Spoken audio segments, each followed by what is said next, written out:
Hebreus 10, 23. A palavra do Senhor vai falar conosco nesse texto, onde diz assim: guardemos firme a confissão da esperança sem vacilar, pois quem fez a promessa é fiel. Repete comigo: guardemos firme a confissão da esperança sem vacilar, pois quem fez a promessa é fiel. Obrigado, Pai, que essa palavra venha falar com as necessidades de cada filho e filha teu hoje, nesta noite, Senhor. Que o teu Espírito, que venha com uma unção poderosa nesse momento da palavra, que seja aqui a tua voz, voz de muitas águas, falando conosco, Senhor, nos fortalecendo nessa noite, nos aprumando, nos arrumando, nos restaurando, nos renovando através da tua palavra, que é consolo, que é edificação para cada um de nós, Pai. Em nome de Jesus, amém. Amém. Você pode se sentar, querido. Guardemos firme a confissão da esperança, sem vacilar, pois quem fez a promessa é fiel. Aqui, querido, esse texto vem falar de descanso, que é o qual o Senhor nos traz nessa noite, falar sobre esse tema: descansa no Senhor. Guardemos firme a confissão da esperança, sem vacilar, pois quem fez a promessa é fiel. Você crê na promessa do Senhor, querido? Você crê que tudo que Ele falou é verdade, Ele vai cumprir? Amém? Existe uma dificuldade de descansar, porque às vezes existe um desconhecimento de quem fez a promessa. Se uma promessa é feita e você não sabe quem é essa pessoa, então você não descansa, porque você diz: eu não conheço essa pessoa, ela prometeu, mas eu não sei quem é ela, eu não tenho intimidade com ela. E às vezes nós, no Senhor, nós temos uma dificuldade de descansar no Senhor, porque nós não conhecemos verdadeiramente a fundo quem é esse Pai, quem é esse Salvador Jesus, quem é esse Espírito Santo Consolador que mora em nós. Então nós temos uma dificuldade de descansar. É claro que a gente fala que eu confio no Senhor, eu confio, mas na hora que a batata está quente a gente confia de verdade? É nessa hora que a gente vai descansar. Amém? Então, aqui está dizendo assim que a gente deve guardar firme a confissão da esperança, sem vacilar, pois quem fez a promessa é fiel. Uma coisa que Deus não pode negar de si mesmo é a fidelidade. Se você o negar, a Bíblia diz que Ele também o nega. Mas se você for infiel, Ele diz que Ele não pode ser infiel, porque Ele não pode negar a si mesmo. Deus é fiel. Diz assim comigo: Deus é fiel. Diz para quem está do teu lado: Deus é fiel. E qual que é o mais difícil? O mais difícil é descansar nos momentos difíceis. Porque quando tudo está bom, a gente descansa no Senhor. Agora, a hora que a gente precisa mais exercer o descanso, que é um momento difícil, é onde a gente não consegue descansar. Mas o que a gente descansa no momento difícil? É a nossa alma. Nós somos feitos de 3 partes, de 3 corpos. Nós temos um corpo físico, nós temos um segundo corpo que ele é imaterial, que é a alma, onde está os nossos sentimentos, as nossas emoções, as nossas vontades e desejos, a nossa razão. E temos um terceiro corpo que é o espírito, no qual nele a gente tem consciência da divindade, nele a gente tem consciência de Deus, é nele que a gente conversa com Deus, é nele que a gente adora o Senhor. Enquanto diz aqui que nós temos que descansar no Senhor, é descansar na alma, aonde estão as nossas emoções, aonde estão os nossos questionamentos, aonde a nossa razão sempre vai questionar: e será? Deus está aí? Será que Deus está comigo? Será que dessa vez eu vou perder? Será que dessa vez eu vou morrer? Será que mais esta vez e mais nessa tempestade Deus vai me socorrer? Essas questões todas estão na nossa alma. E aí o salmista, olha que bonitinho o Theo, né? Tá vendo? o salmista, no Salmo 42, versículo 5, aí você vai ver que é uma pessoa falando com outra. É nele mesmo, mas é o espírito dele falando com as emoções dele, porque de repente, com certeza, esse salmista estava passando uma dificuldade, uma situação delicada, e o espírito dele que fala com Deus, que sente Deus, que tem fé em Deus, vai dizer: por que estás abatido, a minha alma? Por que te perturbas dentro em mim? Espera em Deus, pois ainda o louvarei. A Ele, meu auxílio e Deus meu. Oh, querido, que fé, que coisa gostosa. O espírito desse salmista fala na certeza, pois ainda o louvarei. Quer dizer, a vitória vai chegar, aquele descanso vai chegar, essa tempestade vai passar, você ainda vai louvá-lo. Alma minha, descansa, porque ainda você vai louvar o Senhor pela obra maravilhosa que Ele vai completar em nós. E aí Ele vai dizer: porque Ele é meu auxílio e é o Deus meu. É possessão, querida, meu Deus. Aquele que tem me auxiliado sempre, aquele que nunca falhou. Então, queridos, nós precisamos inverter e colocar o nosso espírito como principal, como aquele que domina, e colocar a alma debaixo da direção do Espírito. Então, toda vez que você tiver uma dificuldade, você vai precisar descansar na dificuldade, mas descansar a tua alma, tá? E é aí que teu espírito vai falar com a tua alma. Não deixa a tua alma tomar frente. Não deixa a razão tomar frente. Quem vive pela fé não vive pela razão. Porque a razão sempre vai dizer 2 mais 2 é 4. E a gente sabe disso. Mas a fé pode dizer 2 mais 2 pode ser 1000. E Jesus não vive dessa matemática humana que 2 mais 2 é 4. Jesus, para ele, alguns pães e alguns peixinhos podem alimentar milhares. Porque a matemática de Deus é diferente. E quantos de nós não estamos vivendo pela razão? É humano, querido. Humanamente é normal a gente viver pela razão. Mas a partir do momento que você diz que entregou a tua vida para Cristo, você deve parar de viver pela razão. Porque muitas vezes, e quase todas, Deus vai pedir coisas para você, que a tua razão vai dizer assim: não dá certo isso aqui. Por esse caminho não vai dar, mas eu estou dizendo, eu quero que você vá por aí.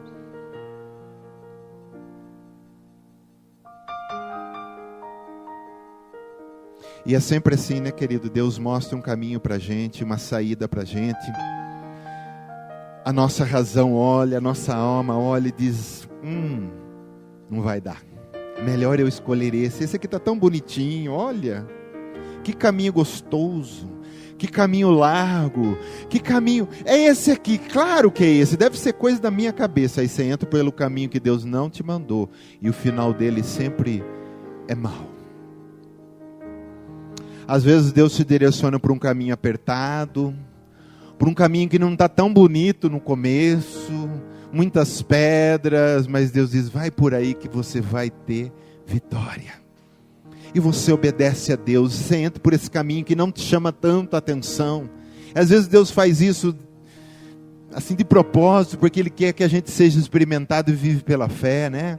E a gente vai por esse caminho, obedece a Deus, e de repente a gente vai andando e as coisas vão clareando, e o caminho vai ficando mais gostoso, e a gente chega no objetivo que Deus quer que a gente chegue. A gente entende lá no final qual foi o propósito de Deus. Amém? Diz assim comigo: razão e fé não combinam. Viu? Quando você for decidir uma coisa, preste atenção se você está indo pela razão ou pela fé. Razão ou fé? Principalmente quando você está orando por algo, né? E Deus está te dando uma resposta para você exercer a fé, e você está escolhendo a razão. Amém, querido? É assim que é o nosso Pai. Descansa a alma, mas no Espírito você vai exercer a sua fé naquele que fez a promessa. Entendeu? A alma descansa e o espírito guerreia, mas guerreia na fé. Eu tenho certeza que aquele que prometeu é fiel. Como diz o texto, não vou vacilar. O diabo vai tentar soprar, o diabo vai tentar usar pessoas para te tirar. Não vou vacilar, vou exercitar a minha fé até chegar onde eu preciso chegar, porque quem prometeu é fiel. Eu pergunto para você, foi eu que te chamei para a vida cristã? Não. Quem te chamou foi Deus. Quem te chamou foi o Pai, aquele que é eterno, onipotente, onipresente, onisciente.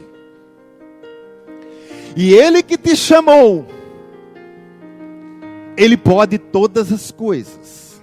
Então é nele que você tem que ter a tua fé. Exercitar a fé nele. Mas na alma nós vamos descansar.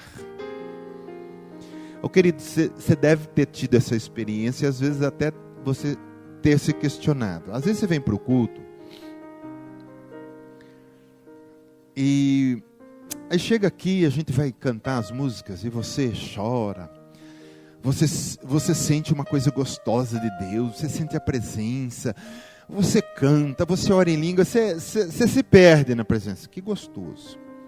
E de repente, ou você volta para casa hoje, ou ainda amanhã, e aí você está lá naquela coisa, pai, e você se perde, você perde a paciência, Então, é isso que eu estou dizendo, existem dois seres trabalhando. Então você tem que pegar esse que está no culto, que está agindo no Espírito, e ir para casa com esse ser que está agindo no Espírito, e deixar na tua casa, e no teu serviço também, o Espírito recriado em Deus, nascido em Deus, agir.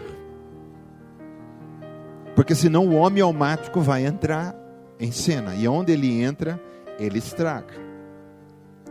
Por que Abraão, eu pergunto para você, por que Abraão, ele entregou o seu único filho para ser sacrificado?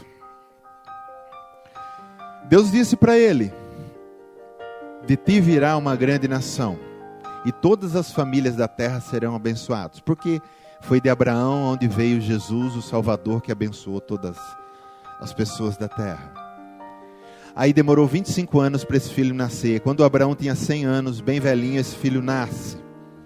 Aí depois, quando esse menino já estava rapaz, 17 anos, não sei, mais ou menos por essa idade, ainda jovenzinho, aí Deus fala para Abraão assim, Abraão, eu quero que você sacrifique o seu filho.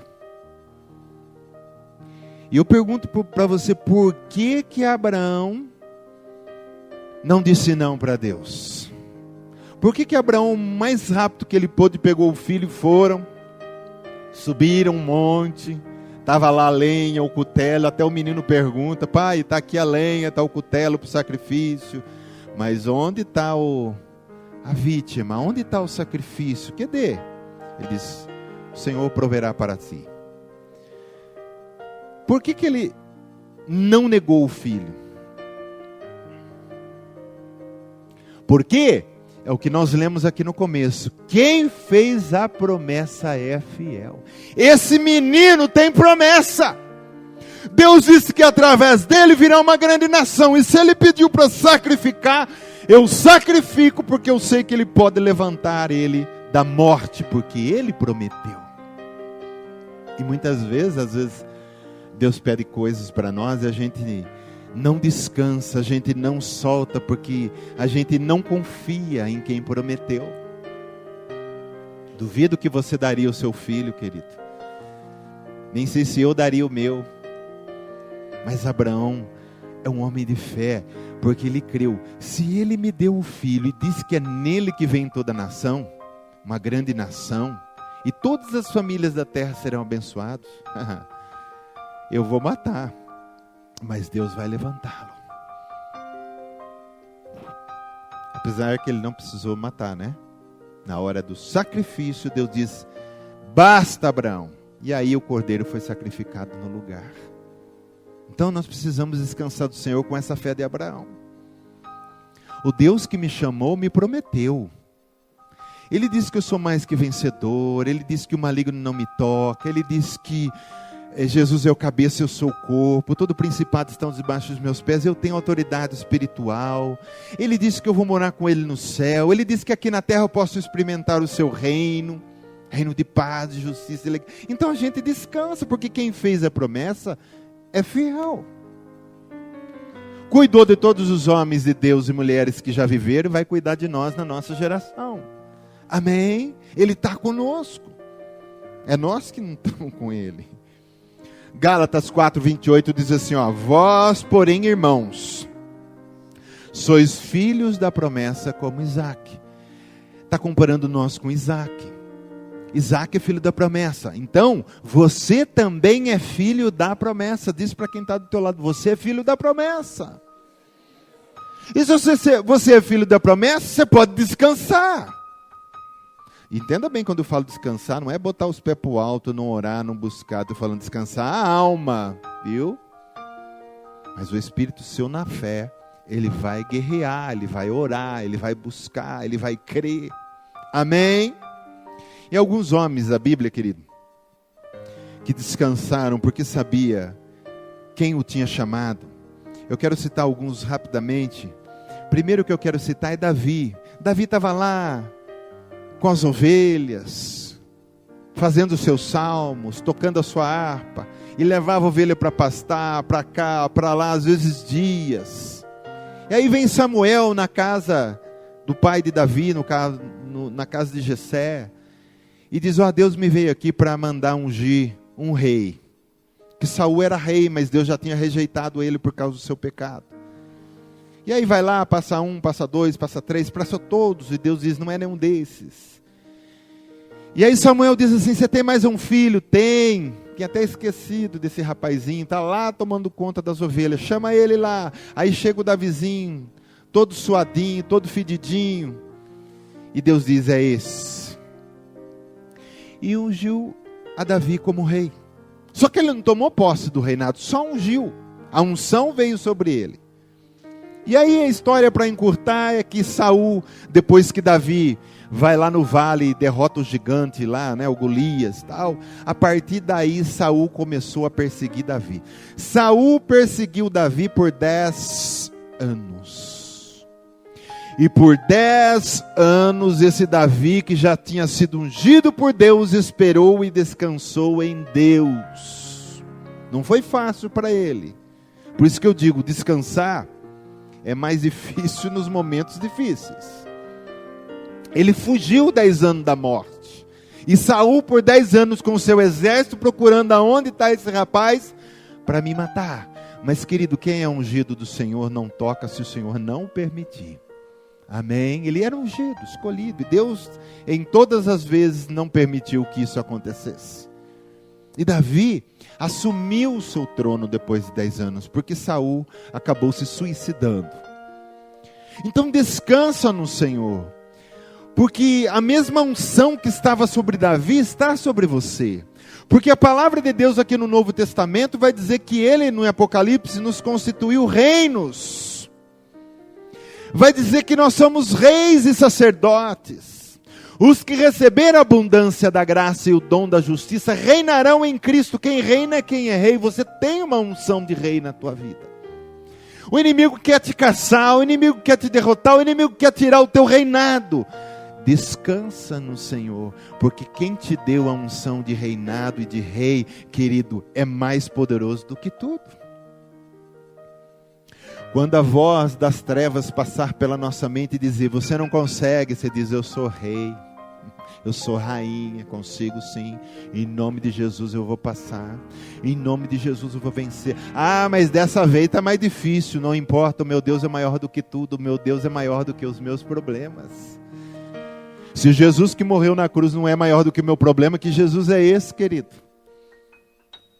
Você sabe qual a bênção mais difícil de receber na terra? Quem é mortal, quem é nós aqui, desse mundo? Qual é a bênção mais difícil de receber? Vamos ver se você sabe. Qual a vitória mais difícil de receber? Eu recebi do meu patrão. Não é isso também. Qual que é a vitória mais difícil? Diz assim comigo, a vitória sobre a morte. Quem venceu a morte, querido? Jesus. Não tem mais nada impossível. Ele foi para o túmulo e ao terceiro dia ele se levanta do túmulo. Único homem da terra que morreu e por si próprio ressuscitou, se levantou e está à direita do Pai. Amém?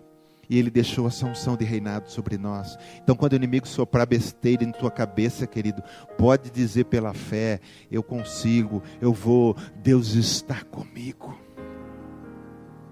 Olha o tamanho das ondas. Você diz: olha o tamanho do meu Deus. Viu? Descansa no Senhor. Ele é maior do que tudo. Só que, querido, o que estou dizendo, descansar no momento difícil é o mais difícil. E é aí que nós temos que trabalhar a nossa fé e a nossa vida. Amém? Depois, quando Davi estava no reinado, o seu filho Absalão, filho de Davi, resolveu tomar o reinado do seu pai de uma maneira secreta, sem que o pai soubesse. Ele foi ganhando moral com todo mundo de Israel. Depois ele saiu a cavalgar para Israel e disse para o pai: eu vou fazer um sacrifício lá em Hebrom, eu prometi. E ele saiu falando para todo mundo: quando tocar a trombeta, vocês vão dizer: Absalão é rei. E quando Davi ficou sabendo que seu filho ia tomar o seu reinado, ele, querido, saiu com o seu pessoal, porque ele não queria nem guerrear com seu filho. Ele sabia que seu filho ia morrer. Por amor ao filho, eu creio, ele saiu. E foi marchando e saindo, e diz que um tal de Simei começou a apedrejar Davi, e a jogar terra nele, e a amaldiçoar Davi. E Zilba, um dos seus, disse assim: quem é esse cão que te joga pedra, rei, e te amaldiçoa? Deixa eu atravessar a espada nele. Davi era um homem tão sereno, ele disse: não, deixa ele amaldiçoar. Querido, Deus sabe quem você é. Viu? Você não precisa provar nada para ninguém. Deus sabe quem você é. Ele sabe o chamado que você tem. Ele sabe que você é lavado no sangue do Filho dele. Deus sabe quem você é. Às vezes a gente quer, a gente quer sair falando para as pessoas: você não sabe quem sou eu, porque não precisa disso, querido. Davi, um rei tão poderoso, um Zé Ruela atacando pedra nele, ele podia dizer: passa esse cara na espada. Ele diz: deixa ele. Como se Davi dissesse no coração: eu sei quem me chamou, eu sei quem me ungiu, e ele sabe quem eu sou. E Davi foi embora, fugiu. Depois disso houve um confronto do exército de Davi com o exército de Absalão. E Davi disse assim: olha como Davi é amoroso. O filho querendo tomar o reino do pai, já tinha tomado, agora queria matar o pai e todo o exército. O pai fala assim: vão lá para a guerra, mas cuida do jovem, não faz nada com ele não. Aí Absalão pegou uma jumenta lá e saiu galopando e passou debaixo dos arbustos meio baixo, e enroscou sua cabeleira. Ele tinha uma cabeleira muito grande, né? Ele morreu pelo seu orgulho, que era o orgulho dele, a cabeleira. E ele ficou enroscado e pendurado nos arbustos que eram meio baixo. E aí foi lá o Joabe e atravessou ele, né? E matou. Davi volta, querido, depois disso aí. Aí o mesmo Simei, você sabe quem foi o primeiro que veio encontrar com Davi? Absalão morreu.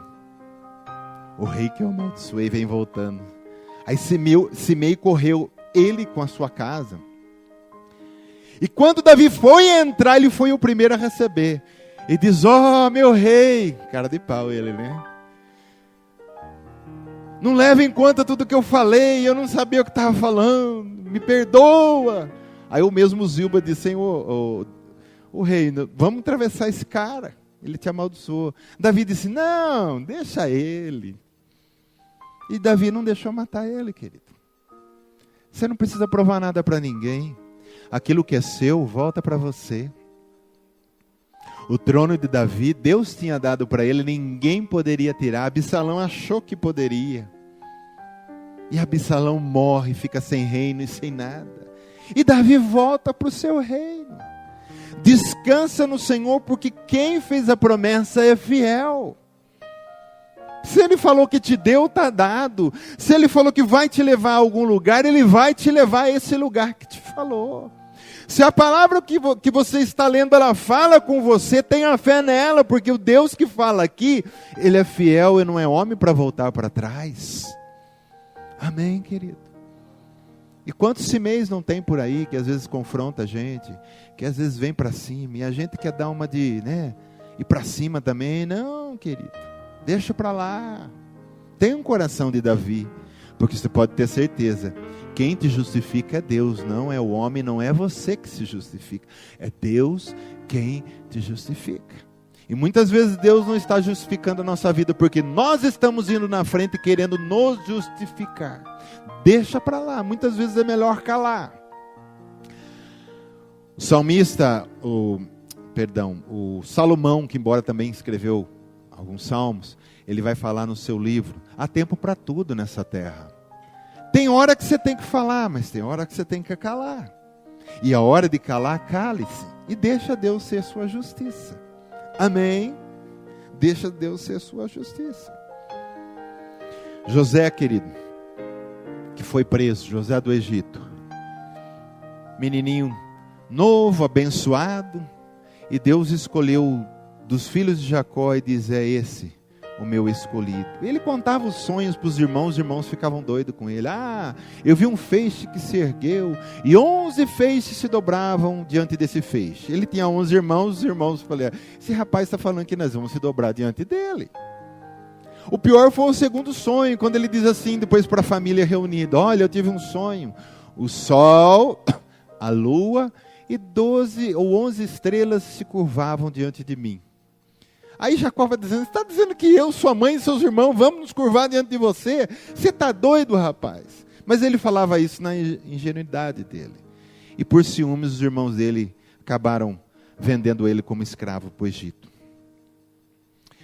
Só que quem tem chamado, querido, quem está no plano de Deus, quem está debaixo do propósito de Deus, tudo concorre para o bem e tudo está no controle do Senhor. E muitas vezes, e na maioria das vezes, esse controle do Senhor passa por uns momentos não muito bons, e a gente não quer esses momentos muito bons, mas a gente quer a glória.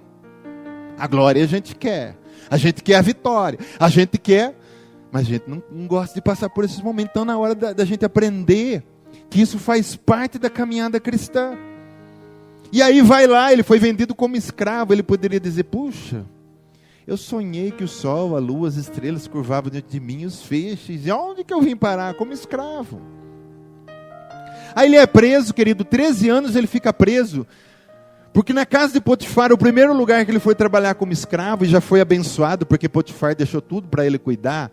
Aí a mulher de Potifar queria alguma coisa com ele quis sair correndo, e ela segurou um pedaço da roupa dele. Depois, para não se complicar, ela diz, ele quis me abusar, e aí ele é lançado na cadeia. Querido, olha quanto momento de decepção que ele poderia se revoltar contra Deus. Tenho certeza, se fosse nós, já teríamos lá atrás perdido a estribaria.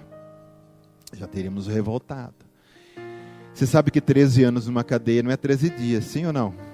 Você sabe que é 13 anos na cadeia? 13 anos ele descansando no Senhor. Até na cadeia ele era abençoado porque ele se tornou chefe, né? Aí depois de 13 anos, em um dia em que ele fala do sonho do faraó, em que ele revela o sonho do faraó, o faraó diz, pois é, você vai ser meu braço direito, você vai governar comigo. Depois do faraó, José governava. Será que Deus, nesses 13 anos, não estava atrás de cuidar de algumas galáxias, de algumas estrelas, algum lugar, esqueceu do jovenzinho? Não! Estava no plano de Deus, o momento certo. Ele se tornou um homem poderoso. E os seus irmãos e seu pai se dobraram diante dele quando o reconheceram lá. Viu? Então tudo está no controle de Deus. Diz para quem está do teu lado, tudo está no controle de Deus. Diz para ele assim, não está no seu controle, está no controle de Deus. Viu? O maior exemplo é Jesus indo para a cruz. O Deus Todo-Poderoso ressuscitou mortos, curou, abriu olhos de cegos, ouvidos dos surdos, levantou os coxos, curou leproso, um homem tão poderoso. E de repente ele vai como ovelha muda para a cruz. Todo mundo poderia estar dizendo, principalmente os seus seguidores, dizendo, não, está errado esse negócio, onde que ele está indo? Tudo no controle de Deus. Jesus descansava no Senhor, apanhando, recebendo chibatadas, levando as pregadas, ele descansava na cruz, dizendo, Pai, está sendo feita a sua vontade. O Senhor tem algo maior depois dessa cruz, e por isso que eu estou aqui fazendo a sua vontade. E depois ao terceiro dia ele ressuscita. Jesus dividiu a história, não que ele veio só para isso. Velho tem hoje antes de Cristo e depois de Cristo. Você não vê falar antes de Buda, depois de Buda, antes de Alá, depois de Alá, mas todo mundo diz, nós estamos em 2016 depois de Cristo. Mais de 2 milênios ele é lembrado. Querido, tudo está no plano de Deus. Eu poderia citar vários exemplos, nem sei se eu vou continuar aqui. Tantos exemplos na Bíblia. Pedro na cadeia, foi preso, ia ser decapitado no outro dia. Olha que engraçado, o anjo foi lá, porque os irmãos estavam orando por ele, batalhando por Pedro. Pedro tinha muito ainda que fazer.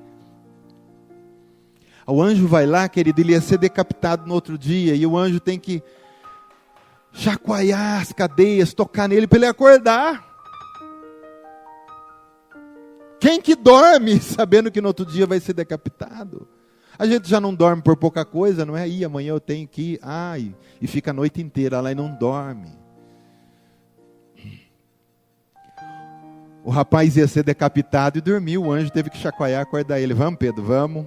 Soltou as cadeias, foi abrindo as... Vamos, que você tem coisa para fazer. Querido, está tudo no controle de Deus.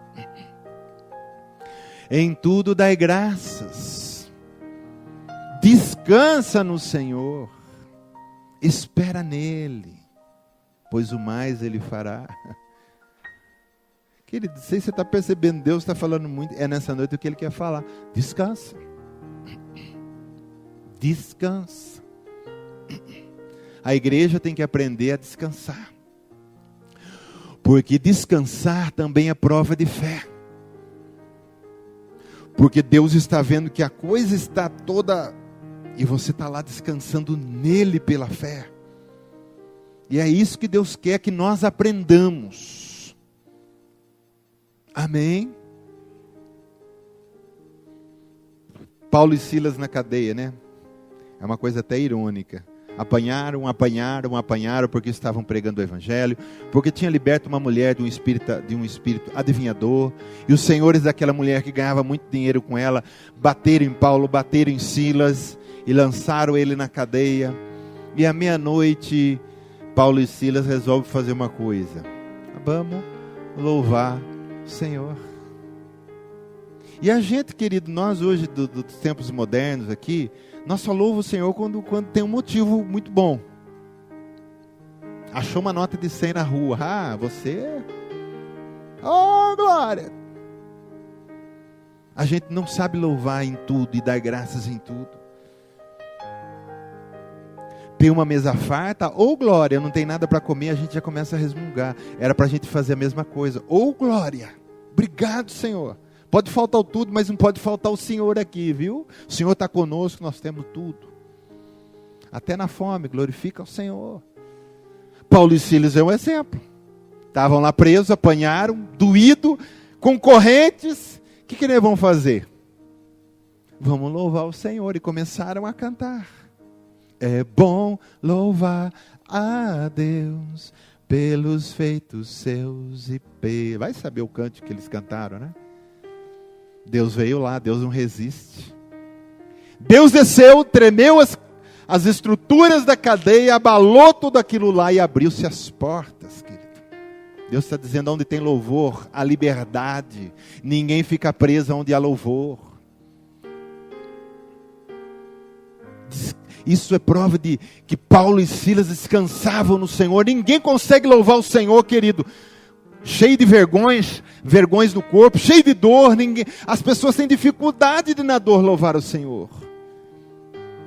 A gente está muito mal acostumadinho, que a gente só louva com coisa boa. E não é quer dizer que quando você louva com coisa ruim, que você gosta da coisa ruim. Não é isso. Mas aí é mostrado a fé. É onde é mostrada a fé. Glória a Deus. Estevão não murmurou quando ia ser apedrejado e ser morto, o primeiro mártir. Deus poderia ter livrado Estevão, mas Estevão, Deus diz, não, esse eu quero mais cedo aqui para cima. E Estevão estava lá para ser apedrejado, ele olhou e diz assim, veja os céus abertos, e à direita do Pai, Jesus está em pé. Jesus levantou, Jesus disse assim, eu preciso honrar esse rapaz. Vai ser o primeiro mártir. Jesus levantou para receber ele. Em tudo dai graça, querido. Que o mais importante é que nós vamos morar no céu. O resto não tem tanto valor. O céu é mais importante para nós. Estar com Deus é mais importante para nós. Sim ou não? Não existe coisa mais importante. 2 Timóteo 1,12 vai dizer assim, Paulo vai dizer aqui, na segunda vez que ele foi preso e já estava logo para ser decapitado, ele diz assim, 2 Timóteo 1,12, e por isso estou sofrendo essas coisas, todavia não me envergonho. Olha lá o que ele diz, porque sei em quem tenho crido. Tudo está no controle de Deus. Se você está debaixo do controle de Deus, você sabe em quem você tem crido, pode continuar louvando que tudo está no controle. E estou certo de que Ele é poderoso para guardar o meu depósito até aquele dia. Amém? Diz assim comigo, eu sei em quem tenho crido. Amém? Você sabe, querido? Você sabe em quem você tem crido? Ele guarda o seu bom depósito até aquele dia. Ele é fiel. Ele é poderoso. Ele te chamou, Ele te ama, Ele te guarda. Descansa no Senhor. Descansa nos braços dEle em todo momento. Todo momento. E principalmente nos momentos difíceis, onde a igreja erra, onde nós perdemos tantas coisas. Descansa no Senhor. Amém? Eu quero concluir. É claro que você não vai descansar se você não tiver certeza que Deus está no controle de todas as coisas. Pastor Hernandes Dias Lopes tem uma frase assim, ó. Precisamos entender que mesmo que as coisas fujam do nosso controle, elas estão rigorosamente sob o controle de Deus. Mesmo que ela fuja ao teu controle, descansa porque está rigorosamente no controle de Deus. Do controle de Deus não passa. Do nosso pode sair, mas o dele não sai. Viu? Glória a Deus. Você entrou num avião. O dia que você entregou a vida para Cristo, você entrou num avião que é da empresa Salvação Eterna. Não é da Lâmia não, né? Que é o nome do demônio lá.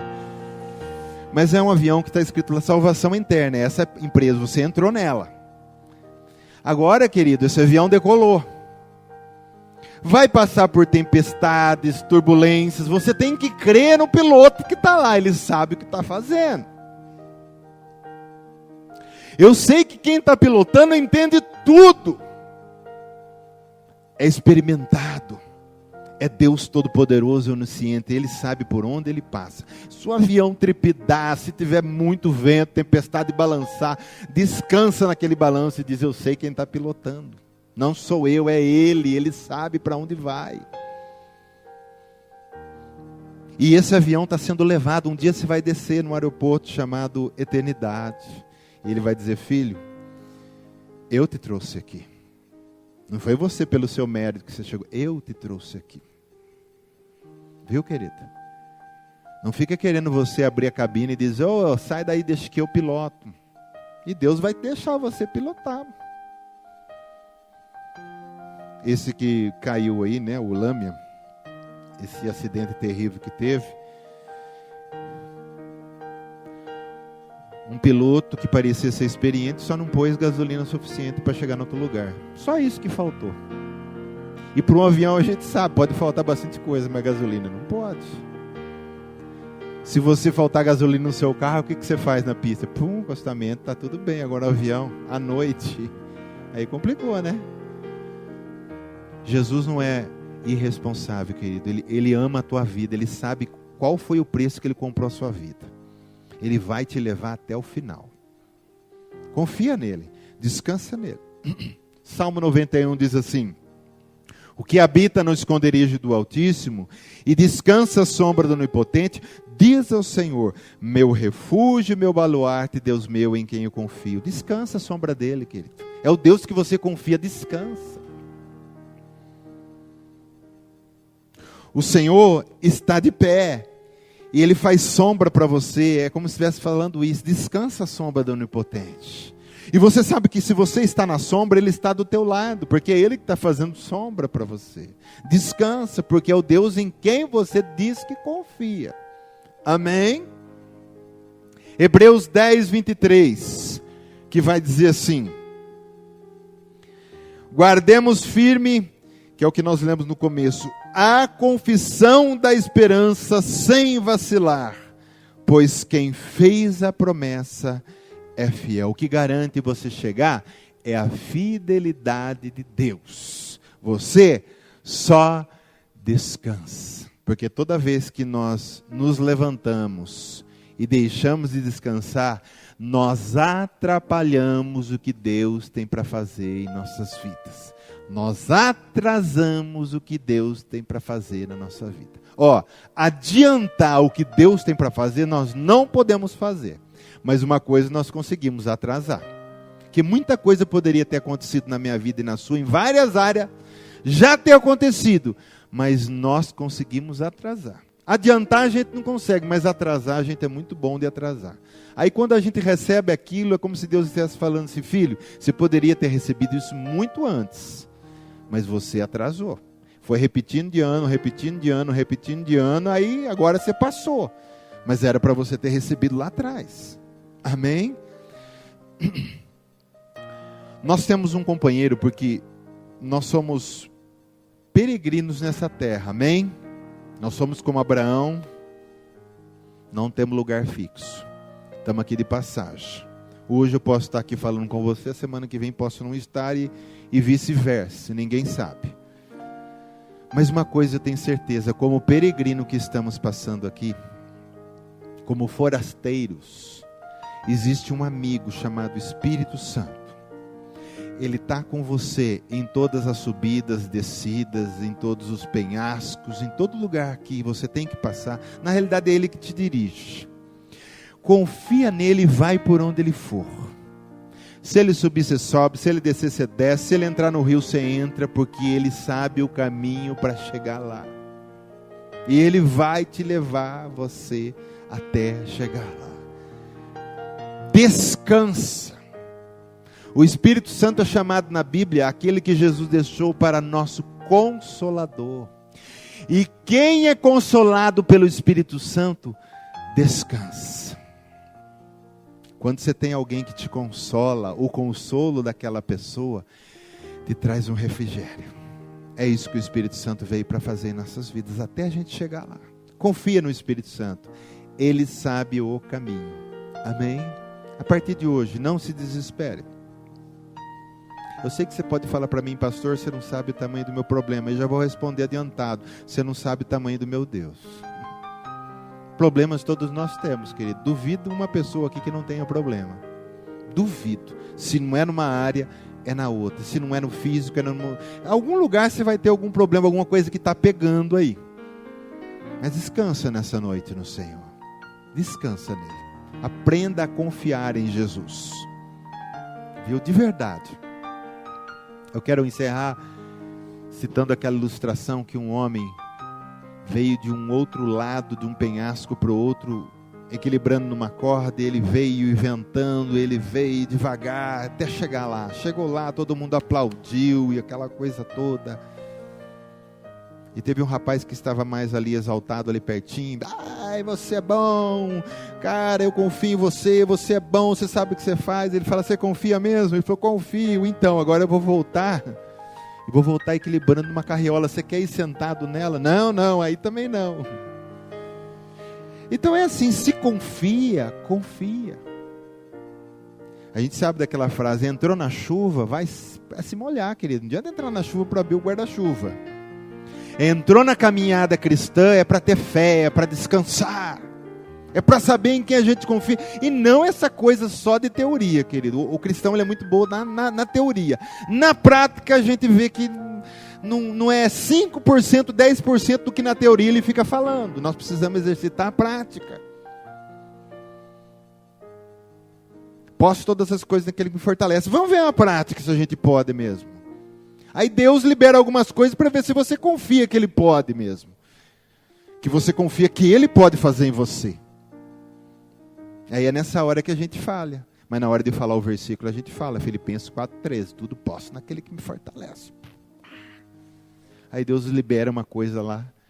E você diz, ai, não sei se eu vou conseguir. Ué, mas você não falou que tudo podia? Você não falou que confiava em mim, meu filho? O filho que confia no pai, o pai diz assim, sobe um degrau na escada, pula no colinho do papai, ele pula. Sobe 2, pula, se mandar subir lá em cima, ele pula, porque ele sabe o pai, a não ser que o pai seja turco, né? Que aí o pai vai sair e falar, para não confiar em ninguém. O filho confia no pai, a gente fala, eu tenho um pai, mas até quando a gente confia nesse pai e realmente a gente o tem como pai? Porque muitas vezes esse pai diz, pode ir que eu estou contigo, e a gente fala, mas será que está, Senhor? Olha o tamanho das ondas, pode ir, vamos que eu estou com você. Ai, mas se o pai está e você confia, você vai. E se alguma coisa der errado, o pai não vai deixar você sucumbir, viu? Porque Jesus vinha andando sobre as águas, o Pedrão, que era atiradão, diz, se é o Senhor que vem vindo aí, que todo mundo achava que era fantasma, diz para ele assim, então peça que eu vou sobre as águas andando, eu também vou. Aí vai Pedro e bota o fé, fala, coisa boa, e foi andando.